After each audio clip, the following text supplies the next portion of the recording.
Hey, we started a podcast. Yeah, Philly G, because they know who I be. The King of Kings.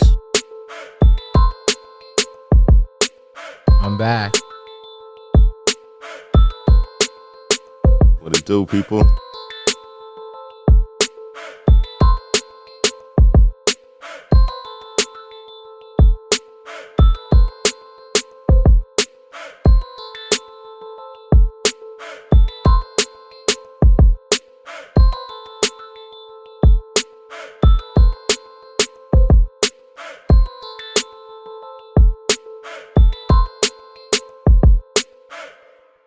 Hey, what's up? It's John Kizzy. You know who is he, aka Philly G, because you know who I be. And I'm here with King Tigger, What's up? DJ Laton, I'm back. Ray Ray, What it do, people? and hey, we started a podcast.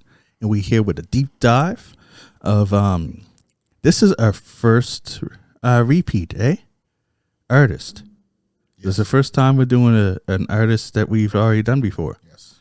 And quick, because it was only a few months ago that we haven't done this artist before. Yeah, we did. actually, you know what? Technically, Yes, we did. he's kind of right. No, he's kind of right. Because you can't find this album under Tupac. It's under Makaveli. Yeah, It's I'm under, going.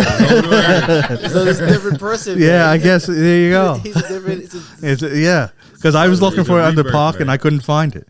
But anyways, this is a deep dive of Tupac's album, I'll say it. Well, it's not Tupac. It's Makaveli's. Makaveli. Makaveli. What's the name of the album again? Makaveli. The 7 Day. Yeah, the 7 Day Theory. Yeah, Makaveli Don's The 7 Day Theory. It's more than 7 songs. Yeah, that's true. That's fine. That would have been poetic if he did make it 7 songs. It would have been short. It's 12 songs. That's still kind of a short album for back then. So longer than most albums now. Listen, it's real short when you think he just came off a double album. Yeah. True that. But still you know- longer than the albums that are out now. Though. But it fulfilled that contractual obligation to Death Row at that time, right? He was on a 3-album deal. The thing is that what I think separates this album from the All Eyes on Me is that All Eyes on Me, you know the history of that. A lot of those beats were already supposed to be for the Dog Pound, whatever. And he came in and he took them over. And it got a certain feel to it. This feels totally different.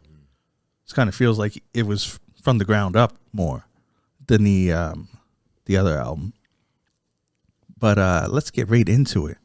The first song, Bomb First, my second reply.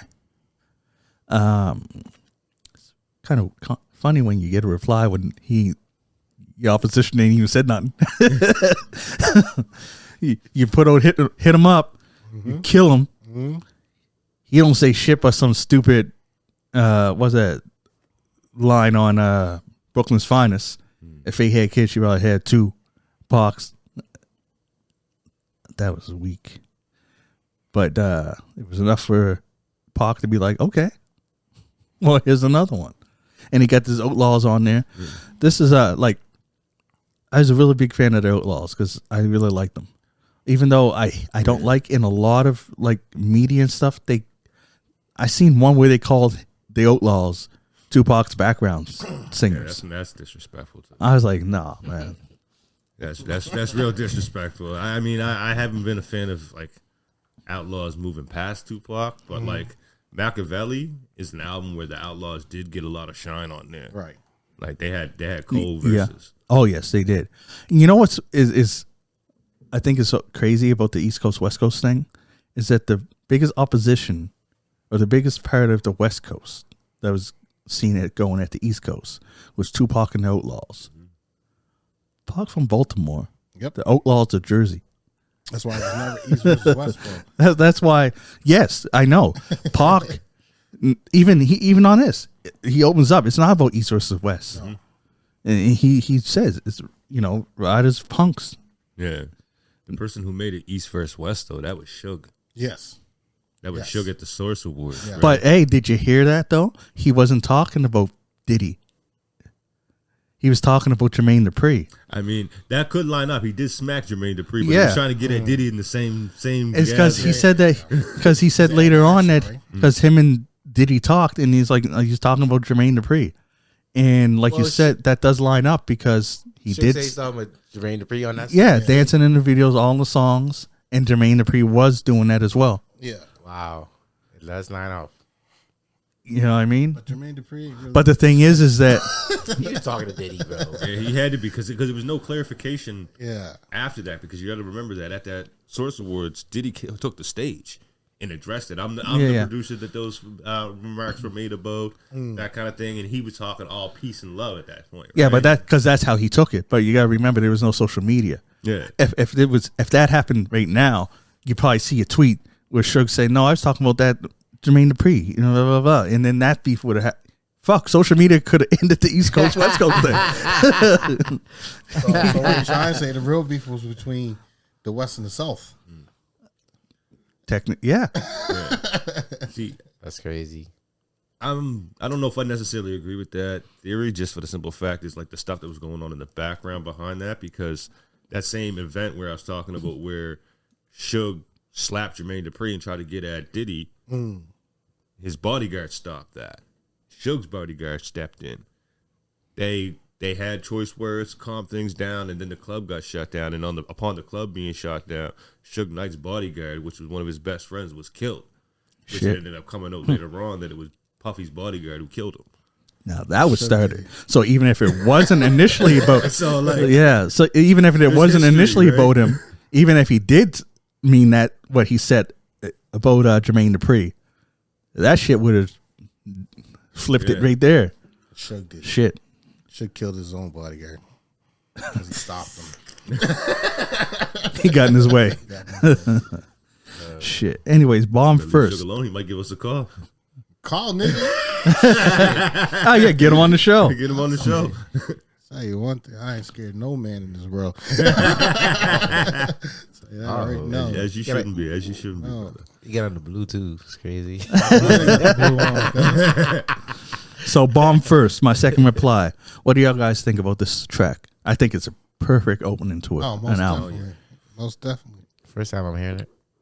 And And what did you think? What's the first impression? He was hearing it. I was like, wow. I didn't even, I don't know why I never like even heard this. I shouldn't say I never heard this side of Pac, but I never took the alter ego as, oh, this is like a freaking serious thing. I think I don't know if it was Ryan or somebody talked about it before. I never took it as a serious thing, and I was like, okay, this is like a real like. It's the rebirth. This is like a, you know, it's like The the rebirth. it's like The the rebirth shooter of Pac, Pac, right? but he shows it sometimes. But this is like the And the thing is that I think he might be the most famous rapper that has done an alter ego like that. But other rappers have, and they explain it like there might be some rhymes and stuff that they want to talk about that doesn't fit who they are right now. So then they make up an alternate person yeah. to put it out under that. Like RZA. He didn't, his first three albums weren't as RZA. It was Bobby Digital. And what he said is that like when he was young and stuff, he formed Wu and all that stuff, and he was putting out all this conscious stuff, right? And stuff, but he wanted to rap about, the party and bullshit type of stuff that young people rap about.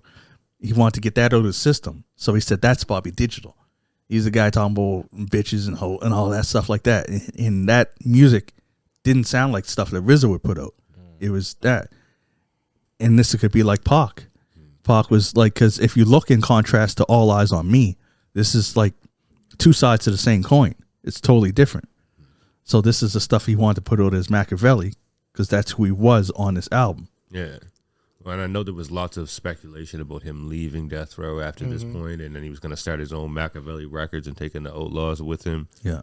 Like there was all kinds of speculation on that aspect, and when you look in like even the intelligence behind of who he named his album after, and the I guess coincidence that he died in a certain way and all that kind of stuff was because the book The Prince, which is written by Nicole Machiavelli, is surrounding a prince who ends up faking his death to overthrow the kingdom. Like I need to think that he's weak, and he comes back and overthrows the kingdom, right? And takes back his rightful place.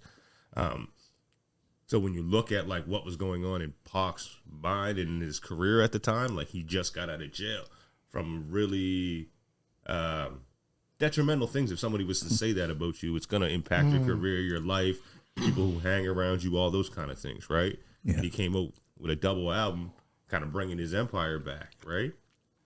And and it also would change his own mind frame.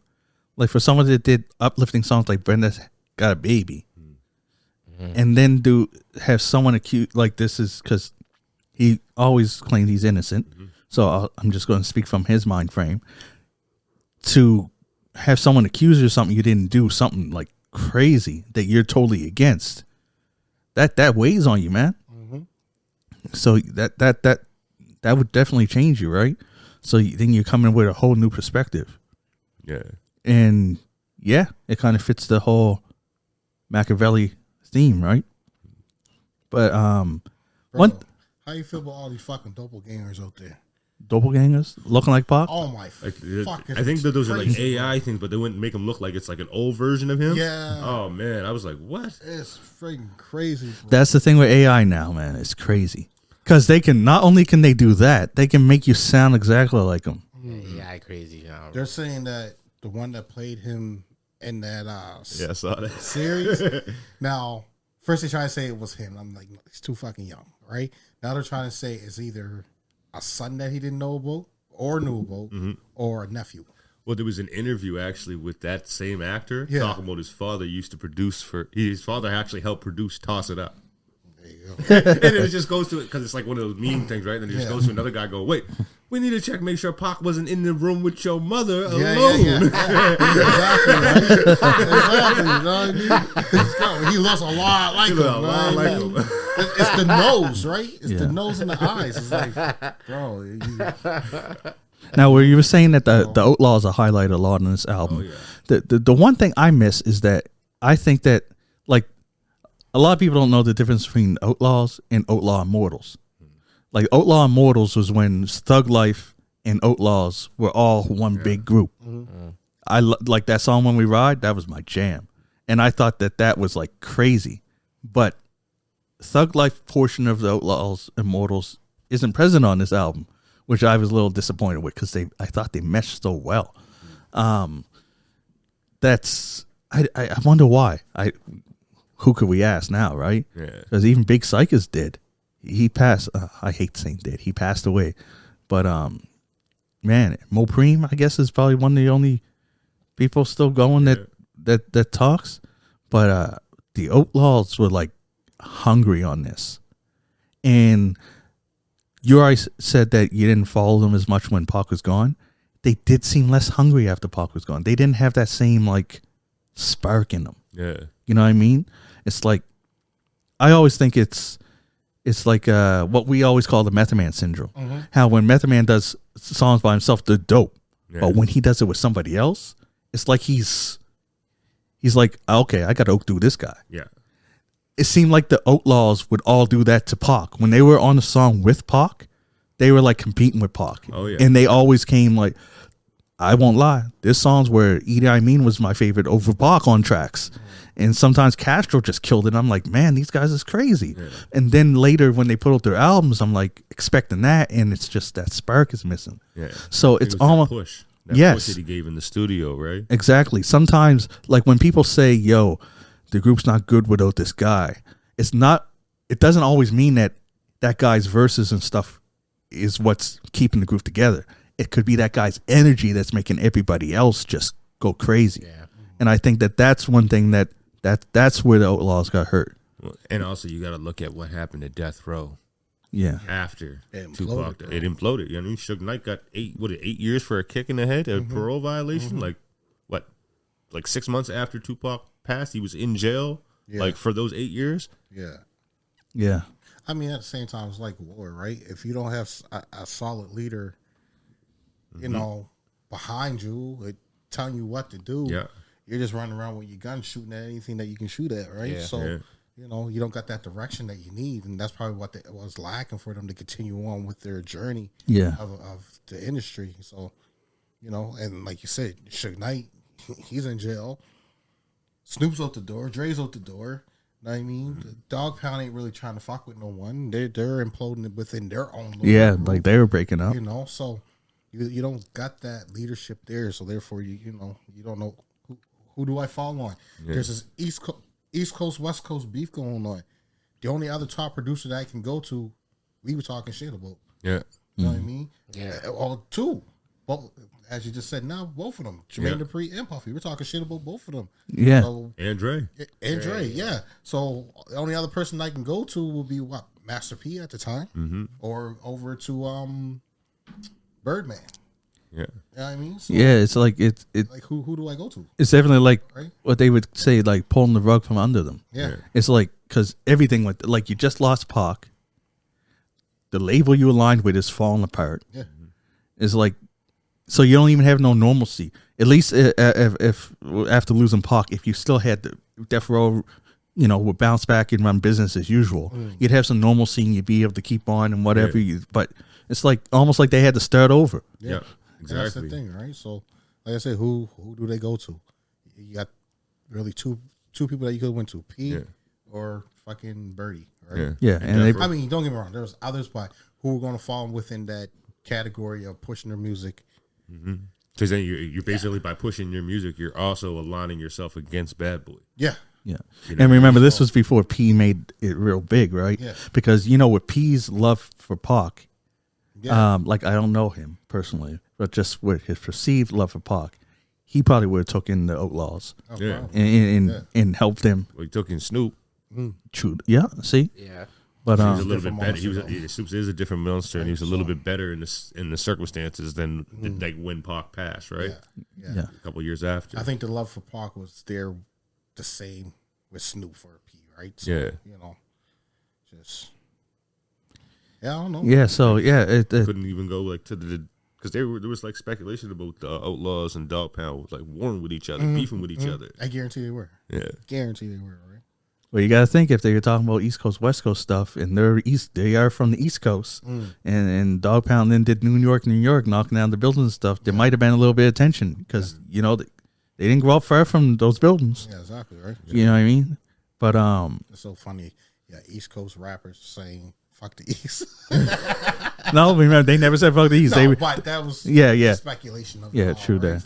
Well, that was something that I never really got that people thought about those guys because they would also often shout out where they were from. Yes, Listen to that. they mentioned Jersey in almost every song they're in. That's the thing. No one listens to that though, right? They're just focusing on the aspect of Death Row, Bad Boy, East, West. That's all they focus on.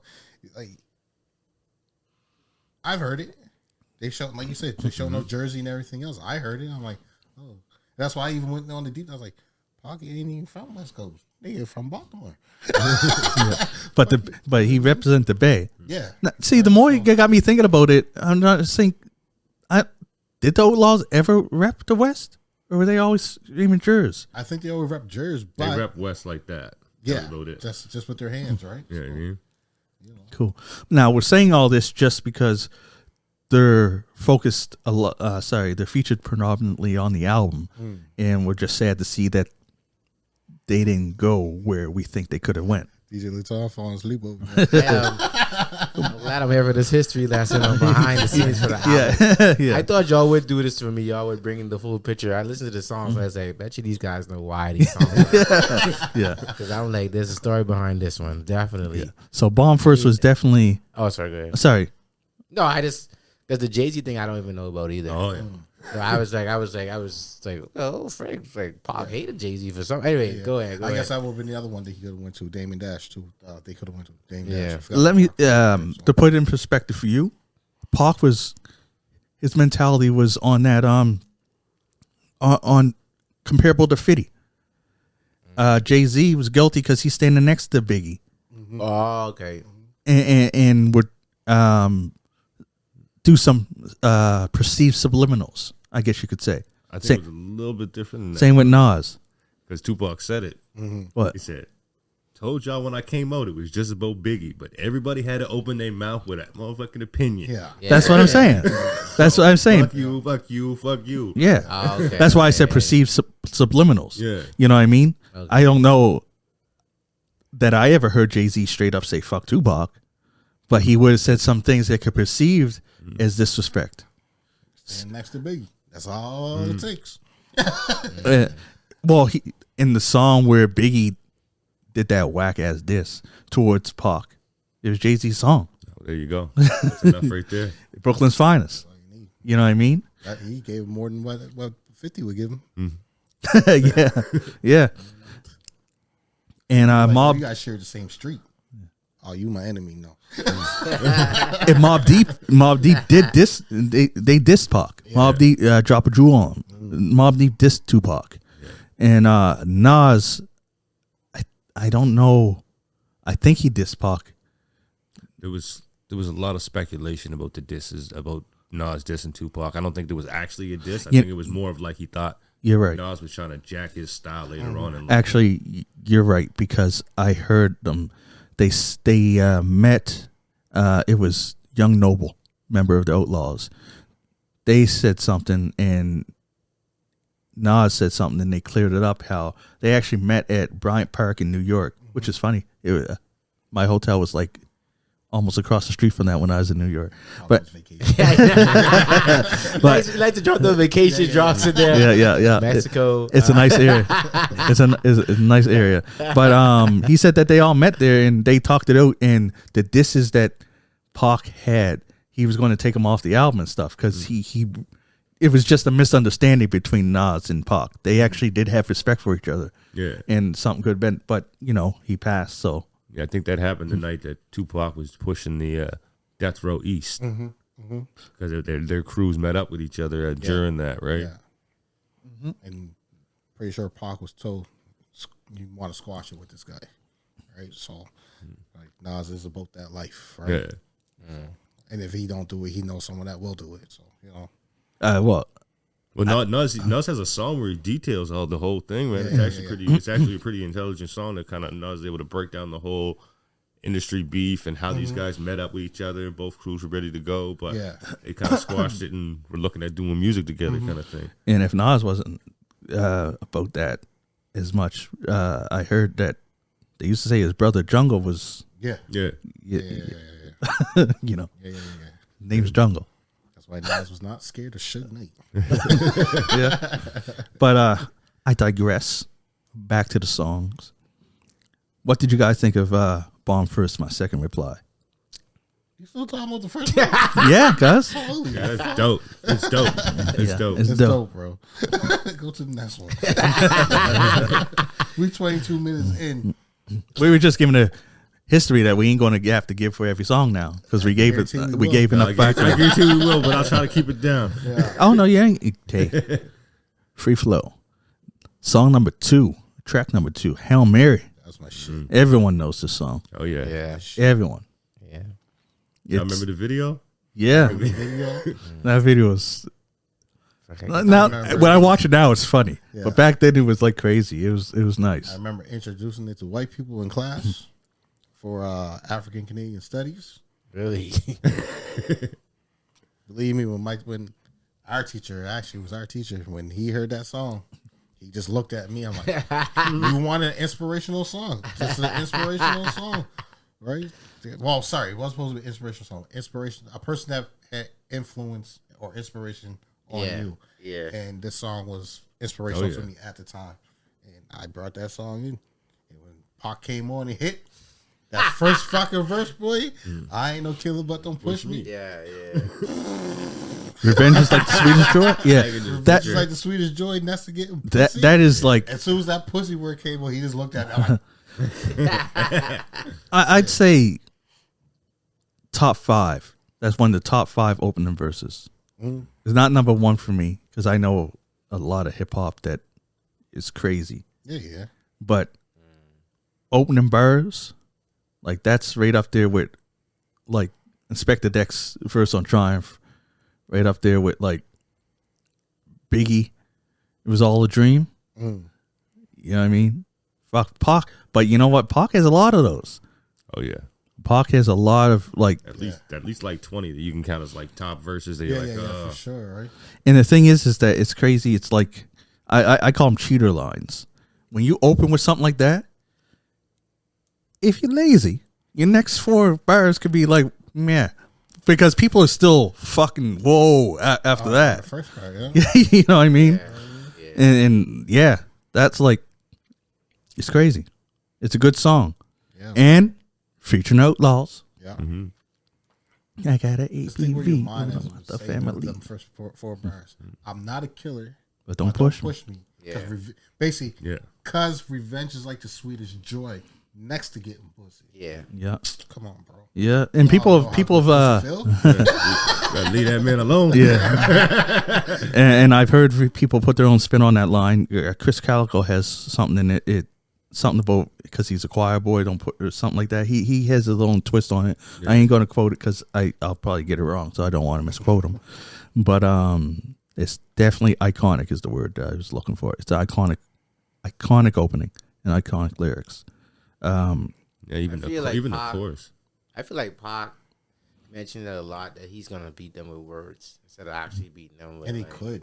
Yeah, that's the thing, right? I feel like he mentions a lot, and I noticed that too. I listened to this album. It's like if you really listen to it, like he's not really talking like shooting and killing people. He's talking about he's gonna dismantle you with his words. Yeah, right. It's I don't know. People miss that though. He's trying to show you how words can be just as powerful as a knife, a gun, or a bat. Or anything, right. So, yeah, man, he's about that hip hop, man. Yeah, I think it gets clouded when the sound effects in the back and not on this particular song, but other, like some songs you like it's like you hear gunshots and it's like it gets I don't know it gets kind of misconstrued. I know exactly what you mean because there was some songs where I'm like there's a lot going on right now. Yeah, it's like where you're trying to listen to lyrics, but 50 was known for that goddamn click of the fucking gun. Yeah. No, I mean that like at the end, like some stuff, the sound effects will play over a voice, and sometimes you'll have singing come in too, where you're still trying to hear the lyrics, so you'll miss some stuff. Like there are a couple tracks where it's layered weirdly.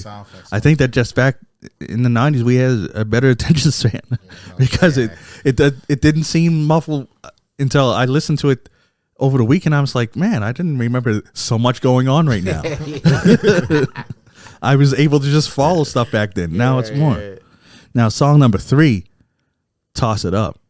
It's a jam, but it's hilarious. I think it's so funny that Cuz has 2 verses talking about these girls and then just switches to dissing Drake. Yo, that's hilarious. Just out of nowhere. That tripped me out too. For me, I was like, you know, I don't really listen to this album at all. I never like. I was like, okay, finally Pac going to talk with the ladies now. Yeah, and then all of a sudden, just go read the Dre. It was all about It is funny. It happens like mid verse. It's like you check your sexuality. Your foodie is as Alizé. I'm like, wait a minute. I thought you were harmless shorty though. No, the song's called "Toss It Up." Yeah,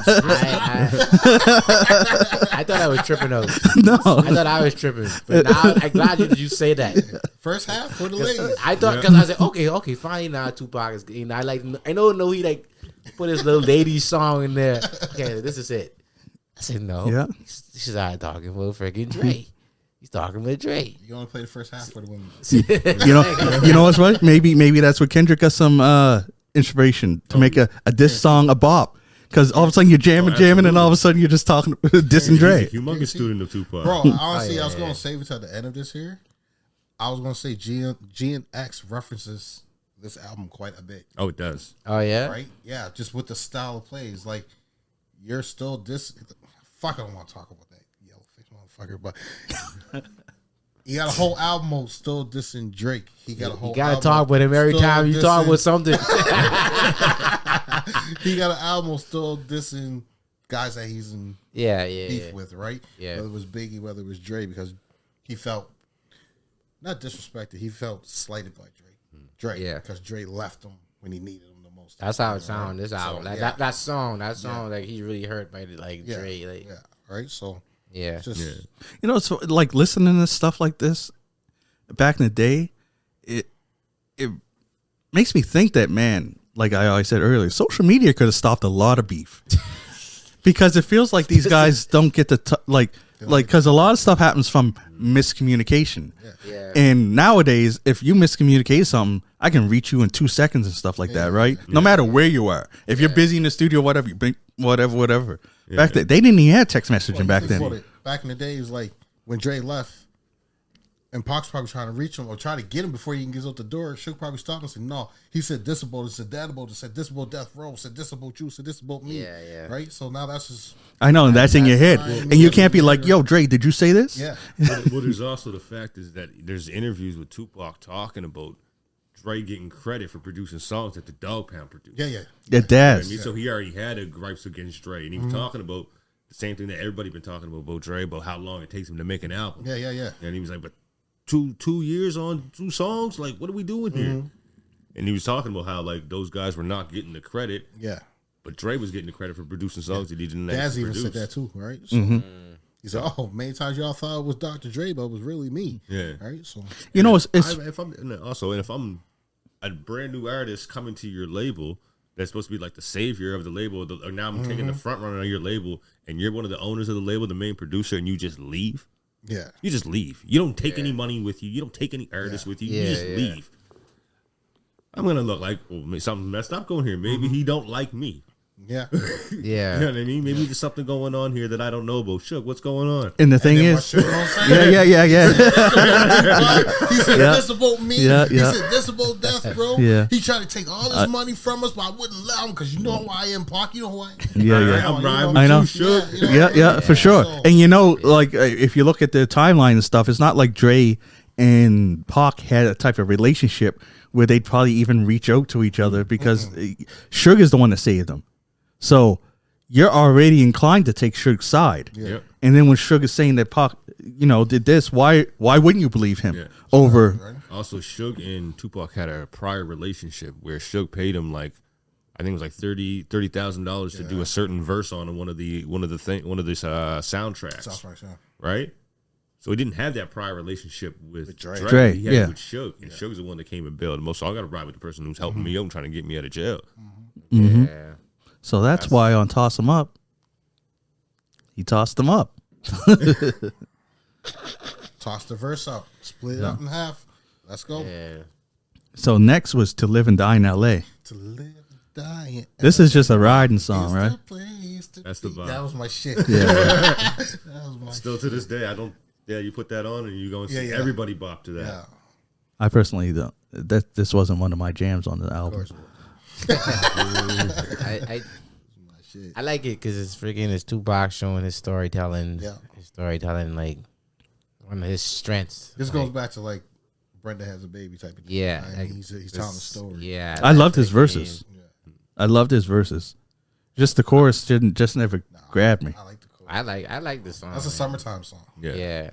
Like it's a song that I wouldn't turn off, and it is like a riding song. It's like something that you'd play at the barbecue. Yeah. You know what I mean? That's like It's like that. Yeah. I mean, I'll play it all year round, but it's a I like summertime that. song.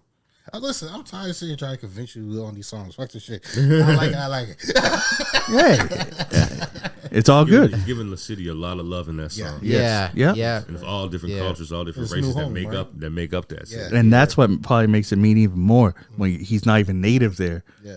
It's his new home, and he's showing them love and respect, and that's what you should do. I mean, It's- Biggie too did too, though. Going back to Cali. Yep, yeah. Yeah. Is that the song where he talks about the radio station at the end? I don't know. I don't know either. You guys got me going through the verse now. Yeah, same At the here. end, he just shouts out radio stations who plays records. I don't know if that's the song. It's one I of think those. it is while the course is going to live and die Yeah, in he LA talks kind of about thing. he names specific ones. Yeah. and- Yeah, I think so. yeah. It's like you got to like he did his homework on that song. I feel like you could see the whole picture. Mm-hmm. Yeah. And then the next Tell song, him, Blasphemy. That's one that I really liked and I played a Oh, lot. yeah. Oh, after That's- What? You didn't like that? bro, you know I like that spooky shit, bro. That's not too spooky, bro. I forget last time I listened to that. I think I He drank said, some gin remember and what my tonic. pop, remember what my pops told me. Blasphemy. I was like, bro, I think I skipped past our intro, bro. It's a religious song. I get it, the song, Shoot. but the first part is just like You know he's scary. the spooky, bro. You know, He turned on all the lights in this place. Turned on every light. You found this teddy bear to cuddle up against. You too scared. Well, we know his opinion. What y'all think? That was I my love jam. That song, Oh, yeah, same there. I love it. There was was a- a bad thing to say about none of these tracks. So, Like the thing is, I love the album so much that there was a time when this was my favorite song, and then another was my favorite song, and I just kill him, and then another was my favorite song. Like, especially the next one, I used to kill this because, like, I've said many times how I like the Outlaws. I always liked how, and this is one of the songs where I felt like, again, they felt that energy, and they're like, and Pac had 2 verses on this, and then they had one. They shared one. So they were all like, okay, fuck it. He's hogging the shit. We're going to go crazy. Wasn't it like that with and they did. Songs, so? Yeah, and it's Life as an Outlaw. Mm-hmm. Yeah. Track number 6. I loved it. Wow. Yeah. It was. Bro, you gotta remember how Pac was, right? Pac, he's a workaholic. So he's supposed to get one verse, and then you guys supposed to share the other 2 verses. If you ain't ready when he's ready to record, fuck it, you lost your spot. I got something for that. Yeah. Pac was a workaholic, bro. Like they said, he still got shit in the vault that ain't released. Yeah, exactly. So, like when he went to Death Row, his work ethic was record one studio, pop to the next studio, record there, pop to the next one, record there, then go back. You know what I mean? Back. And if by the time he got back there, if you don't got a verse, his verse is going on there, and then he started to cycle all the way around again.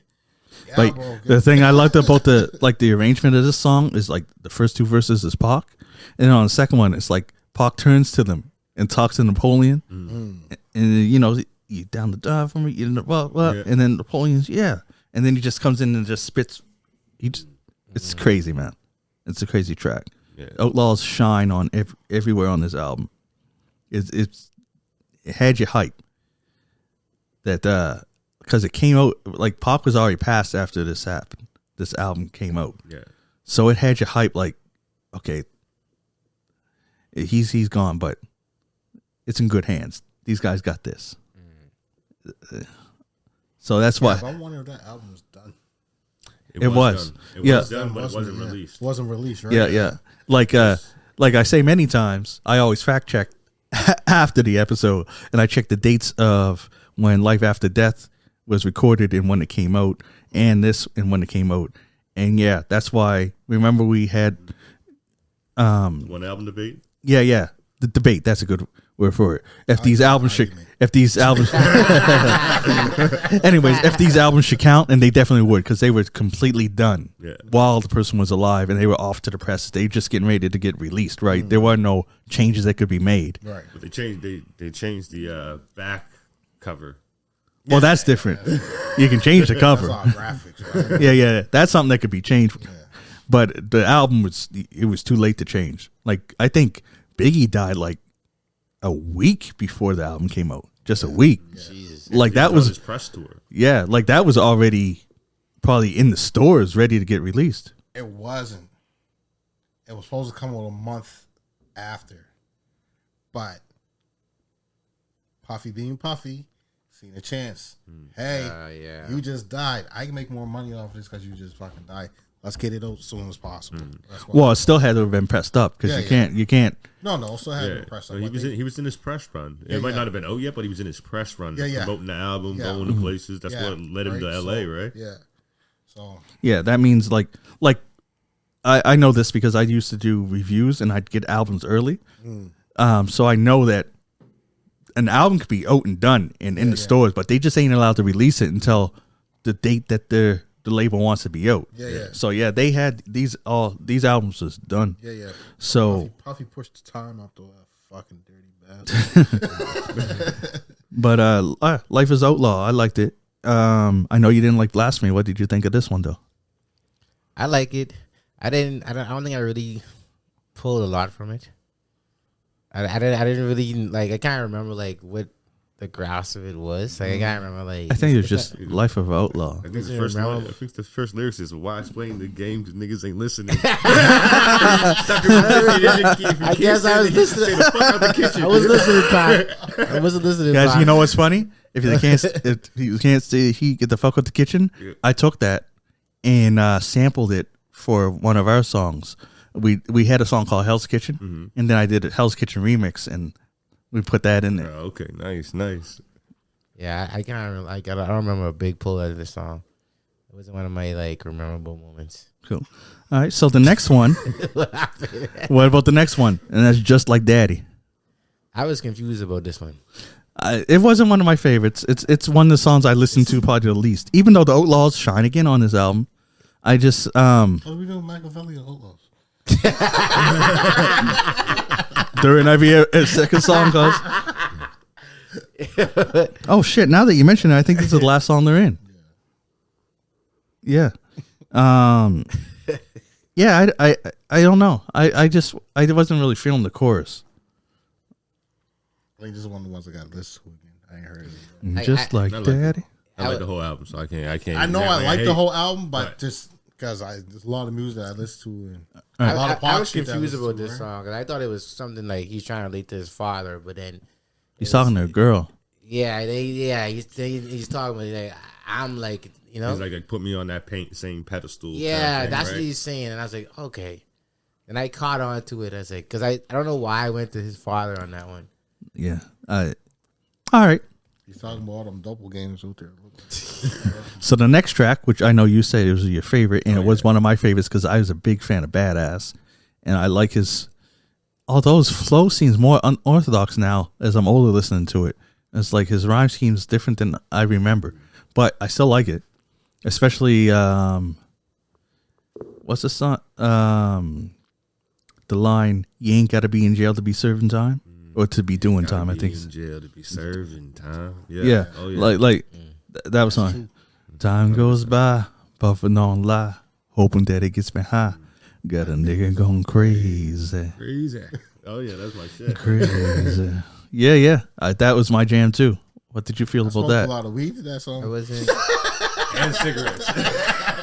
I wasn't a I fan. don't think I can hear it without like. You wasn't a fan? I wasn't a fan of this song. Oh, the song? Oh, No. You wasn't a fan? I wasn't a fan of this song. too slow? I don't know. This wasn't like. It wasn't give me the feel like the other songs to give me that It wasn't spooky though. It was like Pac was like but this one wasn't like I didn't feel it on this one. More laid back. Laid back Pac type guy. It wasn't. Pac's voice was too deep on it. One thing that I always said this, and I listened to this over and over again. I noticed even more. Tupac doubles his vocals like almost for his whole verse. Like, where most people put doubles just to emphasize stuff. Yeah. He puts doubles everywhere. And then triples. Everything. And then he puts a triple to emphasize stuff. Which is I don't know if maybe I'm just old, but it's because sometimes get kind of distracting. But I still love it, and I still because I got the nostalgia, and lyrically he's always been crazy, man. But I'm like, man, that's an interesting technique. So no one's ever just hearing just your straight spitting. Although there's other things in instances where I did hear this, but I'm saying on this album, he doubles, he layers his vocals, and it's interesting. Now the next song, White Man's World. Now I'll say this one I won the playing class, but I knew I was like, now this is a song that I'll be completely honest. When it came out, it wasn't one that I played a lot. Like when I was younger, the deeper messages songs like this, I listened to when I was in that type of mood. But a lot of times I wanted to just hear the party. I wanted to hear the street. I wanted to hear the other stuff.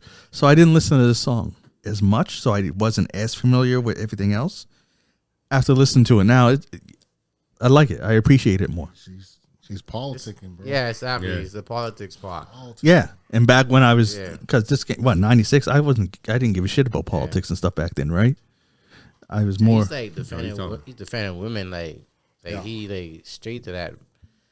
It's Pac, man. It's the Pac. That's the Apocalypse Now freaking Pac. Yeah, that's a You like this one? pure example of like old school Pac on that Yeah, one. that's that first Pac. Yeah. Pre All Eyes on Me, Pac. I want to go to war with everybody mode. I find in Me Against the World.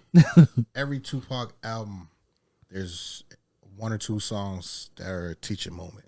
Yeah. Right? So, and I believe Hail Mary and this one, White Man's World, was his two teaching moments. Man, he had teaching moments on Blasphemy too. Yeah, I know Blasphemy. It was a lot. That was a teaching album. I remember Blasphemy, but I don't remember the verses that well. So, but just like I said, two or three, 4 songs. Yeah. You got teaching moments on there, right? That he's bringing out the Black Panther influence that he was surrounded. Yeah. With. So, you know, y'all didn't know I knew that. Y'all didn't know that shit. Now the next song is probably my favorite because I wrote a song kind of similar, except it was towards a microphone, not a gun, back in the day, and I was like, oh, I can't put this out now. Talk about shit. No, I'm just joking. But the metaphors, I like metaphors. I like symbolism, and Me and My Girlfriend is just crazy. Oh yeah, Yes. absolutely. Bonnie and Clyde. Started out my life of crime. You were not started out my crime when you were 9. Some shells when you turned 22. Oh yeah, he's going in on that track. This is my favorit song on the album, man. Flex for sure. Like You shouldn't even say that. You should have asked him if you knew that he was talking about that.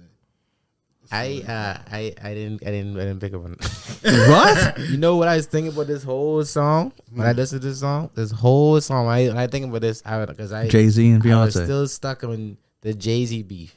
And I was like, man, so you mean Jay-Z brought this song back and made it a freaking girl anthem? That's all I was thinking about when I listened to this song. Hey, I got an assignment for you that I think will help.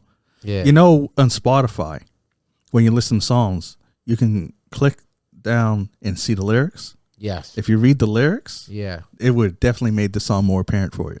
mm. That's what I do when we do deep dives. I sit and I read the lyrics, Watch the lyrics, as I'm yeah. going, just because you'll pick up stuff that you might not even hear, and sometimes, okay, the lyrics aren't always like accurate. You can tell they use some kind of AI because I'm like, he didn't say that. But A lot of people never So- knew that, though. Man, what I want to know, Oh yeah. A lot of people didn't know. what I want to know, that song right there, right?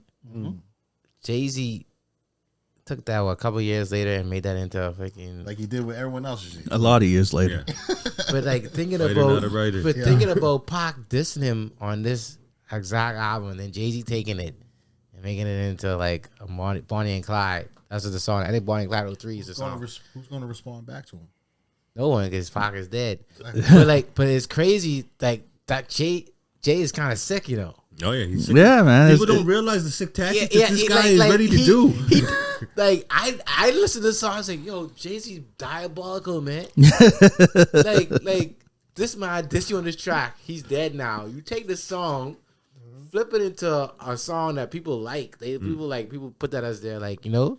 All I need in this Add life your- is add your wife, me and my girlfriend. There was claims that he brought the brought unreleased songs. He did buy them. Jay's diabolical, man. He could have been using Pac's lyrics for the last few years, and none of us would even really know. Exactly. Diabolical, man. You know what I mean? That's is probably true. why I was distracted about this song. Because when I heard it, I was like, holy fuck, this Bonnie and Clyde. Like, And look he how many fucking- verses that he used of Biggie's. Yeah. I mean, and shit that's out of Biggie's, that's famous of Biggie's. Yeah. He still used those verses of Biggie's and put them in his song. yeah. I Bro, mean, and Jay- made them in the hits. Jay diabolical, bro. That's why Yeah. he's trying to get a Drake. But yeah, anyways, that's my favorite song on the track. The next song is another one that when I was younger I used to skip. Actually, I don't even know if I'd say skip because I pressed rewind and I kept going back to Me and My Girlfriend. But it's Hold Your Head. You skip. There's all kinds of knowledge in that one. Shit time. Yeah. See that's I know, but this is why when he said 2 or 3 songs, teachable moments, I was like, I remember this one too. You kept going back trying to learn about guns, eh? Yeah, I like more metaphors. You got to realize I was rhyming, so I had respect for metaphors, and I liked how he put the stuff together. So I was studying the scheme and stuff. I can still write, guys. All right, we need to hear it. You know when we first heard it, he was like, "Oh man, he's almost a girl like that." And he gets to the second time, he's like, "Oh wait, no, this ain't this girl. This is something else." It didn't take me 2 times. Third to time, see it. that's what he was good. Oh, Yeah, this was like actually one of the first CDs I actually physically owned. Oh really? No, it was Yeah. like- do you remember when there used to be like that cash and carry place that was in Bears Road Shopping Center that you buy all electronics and stuff? Yeah. I bought a stereo, and that was in it. oh nice. Cuz got it for free. I got it for free. Fuck, I was trying to steal that shit. Nice. Anyways, back to the track. What do you guys? Did you like this one? This the one. It's just the one he's talking about the prison stuff. Like he starts with the. I need to see the lyric for this one. I can't remember how it freaking starts. I need to hear it. I believe so. I don't remember. He's talking about like That's it. There was a couple that. Yes, I believe there's at least a verse or a part of verse where he's talking about because it's hold your head up, like hold your head. Listen. Yeah, I thought this was good. I can't remember it fully, but like you said, I think it was like. This was talking about like it's kind of a cool world. Trying to remember. I think so. Thinking one day you might leave me for somebody that's richer. Twist the cap with the bottle. Take a sip and see tomorrow. Gotta make it even if I have to beg or borrow. Yeah, the whole verse, man. I'm tapped, man. Jesus. So what do you feel while he's looking that up? I like this song. If this is the same song I'm thinking about, I like this song. Yeah, going back to it, I like it. I even like the chorus a lot too. Yeah, the hook. What about you? Oh yeah. I know you like every song. He say like every song. This my pick, motherfucker. Yeah. Mother sucker. My pick, Makaveli. All right, so while he's still looking up something, we'll go to the last song, Against All Odds. I can't find the shit. Biggest underrated diss song of history. If he would have been alive to release this and had a video, there would have been no more talk. Mo hit him up. Where you go look at the verse? Like, think about Against that. All Odds in the studio. You You have to play the song. A nigga named Nas think he live like me. Talking about it now like the click on hospital the took song. 5 like me. And go You live in scroll down. fantasies, nigga. lyrics. We reject your Click that deposit. mode. We shook Dre's punk ass, and now he's out of the closet. Mob Deep wonder why nigga blow them out. Next time grown folks talking, nigga, close your mouth. It's almost saying That's just put in like the first. jailhouses, That's right? just the first like 10 Yeah, bars. that's in the third one. Yeah, that one is. Well, against Hold Your Head Hold is Your where Head. that one. Yeah. But yeah, Against All Odds. Yeah, I agree. It's just the first 10 bars, and then the second verse he's going at Haitian Jack, which is a street cat. You talking about the last one? Yeah. That's what. Okay, that's what it sounds like you talking about. Yes, sir. Against all odds. I like it. I didn't know the history The of all realest this shit you shit. ever Oh heard. yeah. Against all odds. Yeah, man. Rap beat was crazy back then. Yeah. The thing is like he said, underrated and stuff because we didn't have social media, so a lot of stuff went under the radar. Yeah. Like there's lots of people that probably just today learned that Mobb Deep dissed Tupac on Drop a Jewel on him. Yeah. A lot of people probably. Yeah, they kind of a lot of people at that time, even at that time, and still from it thought it was just random that Pac was just going at all the Biggie's friends. It was like, no, these are people who said something. I was one though. I like Drop a Jewel on him. I didn't. It's because I didn't really like the song, so I didn't study the lyrics and whatever. So I didn't know when he started talking about Mobb Deep. I was like, why you got beef with him? And then later on, I was like, oh, okay, I see now. Yeah, You gotta think about that too. That means that Pac or whoever dissected the lyrics and freaking listened to these tracks, they're like, yo, this weird dissing. Like it's like you got somebody like he put it together or whatever. I don't know what the exact lines is in Chop the Jewels or whatever, but it's like someone put it together. Someone freaking made it clear to him, or he made it clear. Yeah, by listening to it, like yo, this guy. Because and a lot of things that it changed and evolved over the years, but a lot of things back then and stuff. When a rapper was dissing another rapper, they didn't really focus on the whole world knowing they're dissing. Yeah. So they'd stay. That's why some stuff that would go over people's head. Like if I'm dissing him, I'm going to say shit that's dissing you, that other people might not even know it's a diss because they don't know the history. Like they don't know. Yeah, they don't like know. like you could be dissing. Like they don't know that you lived down there on there and did this and did this. But so you're dissing that, and they're not putting it together because they don't know the whole history. Well, that's it. Even like with the Haitian Jack lines, and then talking about what was the other guy's name he talked about in there? The record producer. I can't remember everybody. He fired at everyone. But those two guys that you only knew if you knew about the Tupac beef and knew that like these are people he suspected of shooting him. Yeah, you know what I mean. Or you knew about the SA case. You know what I mean. Then you knew that this person was the other person involved in it. Right, you had to really know. Yeah. Know like what you they was talking about, right? Yeah, but like that's like the ballsiest thing. That's literally 50 Cent stole from that playbook.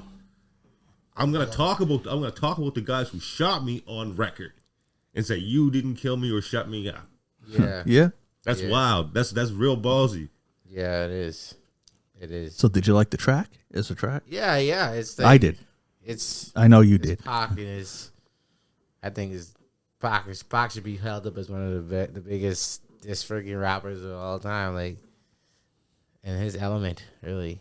And the thing is that it's funny is that, I'm just going to use this as a comparison. Nowadays, you can see the outcome of a beef, like even if it's perceived or if it's real. Like with Kendrick and Drake, everyone thinks that Drake. I was waiting for Tyrone. Anyway, I was waiting for Tyrone's face. I know. Where it was going, right? No, I yeah. saw it. Here's what I want to say. With them, right? Everyone sees Drake and they think that he's sad because he lost and whatever, blah, blah, all that and stuff, right? Yeah. Back then, we didn't get to perceive that until they made a comeback. Yeah. Like when Pac said stuff about Biggie, we didn't know how pissed Biggie was because you didn't hear about it. I mean, they was doing radio interviews and stuff like Yeah, that. but that's the only time you'd hear about it. Yeah. Nowadays, when Jim Jones and Cam are fighting, you hear it right after it happens. Yeah. Because it's right on thing. Or a day or two, You know what I mean? Even it was even elevated when Ja Rule and 50 were fighting. You'd see results right away. Back in this days, you had to wait for an interview or diss track or a magazine article. Yeah. Can you imagine waiting for a fucking magazine article? XXL. Yeah. Oh shit. Because we did that. There was some things you see Pac in there. Oh, Pac talks about the East Coast. Oh shit, we got to read this. Nowadays, we would have read that like the day after he had a thought about it. Yeah, it's quick. And that's why the beefs are so different now. It is. It's because like, it's for good and bad. Because it's for the good, is that it puts less pressure on the artist. Because nowadays, if you get dissed, you are so pressured to say something and to look happy you whenever you walk anywhere. Yes, you have to look like you're living your best life, or else they're like, "Ah, look at you." Bro, that's one of the con of multimedia. I think it helped create or elevate. Let's say elevate mental disability more. You know what I mean? Like mental illness. Mental illness. Yeah. I think it elevated that. It did way more. Than, I think that's why we all say that this is like a soft generation. Yeah. You know what I mean? It's because they gotta respond fast to anything that's said about them, right? But like you said, it's because with social, everything's out there. Yeah. So when you say something about me, I ain't just worried about what you guys think. I'm like, what is the fucking world saying about me? Because it's not just me that you got with what I think. Yeah. You know what I mean? Because next thing you know, he tweeted something or I messaged or whatever the fuck. He did it. She did it over in Spain. He did it over in Africa. He did it down in Haiti. You know what I mean? Now you got everyone coming at you like, oh, what you gonna say back? What you gonna say back? A lot harder to escape it. Yeah, that kind of gives, I guess, validation or maybe credence or just gives a boost to what we were saying last week off pod, where people ain't just down to scrap and knuckle up no more because you feel more disrespected now. Yeah. Because if you say something about me and we're arguing, right? And I gotta worry about them think, but they know me. Yeah. So I know they know that ain't like that. Yeah. But now it's like all these followers, what are they thinking? And then you read some comments where they're like, oh yeah, he's a bitch. All of a sudden now you want to kill that motherfucker. Yeah. When before you just want to knock him out. Yeah. But then when you see 3K people are calling you a bitch for not doing something, now you want to kill that guy. Yeah. That's the thing, right? It's crazy. That perfectly exemplifies the reason of why Drake wanted to put a legal thing on. Yes. He's like, it's not a knuckle up time. I can't just fight with this guy. That's not going to stop it. I know. Like if it was back in the 96 or whatever, right? Would have had to wait a month for it to hear that shit. Yeah. And if he called him a pedophile, he'd be like, my crew knows I ain't like that. Whatever. Watch it. I'll write something, whatever. But now, when he sees people singing it everywhere and on all these memes and stuff, he's like, that's why Axe said, you got to shoot him. Hey, minor. Yeah, I know. They're like, yeah. He's like, he said, academics like you got to shoot him after this. You just got to shoot. You can't do nothing. You gotta. And then that's what's out there, and it's like shit. That's why even when you see him smile, you're like, he's hiding something. Yeah. He's hurts. He said in the club. I know. And then he red-told the club to himself. And you're like, man, look, he's so sad. Yeah. But hey, Drake, we started a podcast. Hey, Drake. It's supposed to be about Makaveil.